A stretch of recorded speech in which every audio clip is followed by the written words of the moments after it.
अस्सलाम वालेकुम फ्रेंड्स। अल्लाह का लाख लाख शुक्र है कि हम मुसलमान हैं और तब अल्लाह और भी अल्लाह का लाख लाख शुक्र है कि हम अशरफुल मखलूक़ात हैं। फ्रेंड्स, जो लेट मैरिज होते हैं, लेट मैरिज की वजह से इंसान में बहुत सारी प्रॉब्लम्स आते हैं। मोस्टली जो इनफर्टिलिटी रेट होती है वो इंक्रीज़ होती है, चाहे मेल हो चाहे फीमेल हो, क्योंकि हार्मोन इम्बैलेंस होती है। अगर हम मेल की बात करें, उनमें टेस्टोस्टेरोन की लेवल जो है वो डिक्रीज़ होती है, और जो फीमेल्स होते हैं उनमें एग फॉर्मेशन डिक्रीज़ होती है। ठीक है। और फ्रेंड्स, अगर एक फीमेल लेट मैरिज के बाद प्रेग्नेंट हुई तो उसमें बहुत से चांसेस हैं मिसकैरेज के, यानी अबॉर्शन के, या बहुत से चांसेस हैं जैसे जेनेटिक एबनॉर्मलिटीज़ के, या बहुत से चांसेस हैं अटॉपिक प्रेगनेंसी की। ठीक है। और दूसरा काज ये है कि बॉडी स्ट्रक्चर जो होता है वो चेंज होता है, पेट बाहर निकलता है, फेस पे रिंकल्स आते हैं, और जिसकी वजह से शादी बनना नामुमकिन है। ठीक है। और फ्रेंड्स, उसके बाद जो हैं डिप्रेशन के शिकार होते हैं इंसान, या अल्जाइमर डिजीज़ के शिकार होते हैं, या सुसाइडल थॉट्स आते हैं कि इंसान में, और सुसाइड करते भी हैं। ठीक है।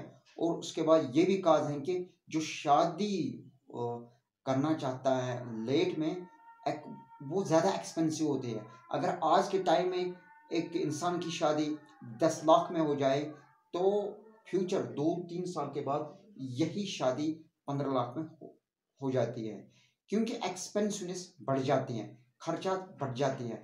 और इसके बहुत सारे काजेस हैं। मैंने प्रीवियस लेक्चर में कहा कि इसके कौन कौन से काजेस हैं।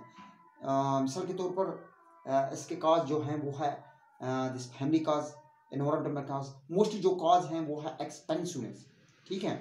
और अगर देखेंगे, मैं भी अभी अनमैरिड हूँ, मैं 30 के आसपास हूँ, कि इसके भी बहुत सारे काज, या तो फैमिली काज हो सकता है, या एक्सपेंसिव काज हो सकता है, या इन्वायरमेंटल काज हो सकता है। लेकिन बेस्ट एज जो है अकॉर्डिंग टू आवर इस्लाम वो 18 के आसपास है। और according to this science 20 to 25 is best age, क्योंकि इस एज में फीमेल और मेल जो होता है वो जवान होता है, और हार्मोनल जो लेवल होती हैं वो प्रॉपर होती हैं, वो अच्छी मात्रा में होती हैं, और जिसकी वजह से इंसान अच्छे से बच्चा पैदा कर सकता है। यानी उसमें अच्छी क्वालिटियाँ उस टाइम होती हैं, उस एज में होती हैं, और इंसान अच्छे से विदाउट एनी डिफिकल्टी बच्चा पैदा कर सकता है। ठीक है।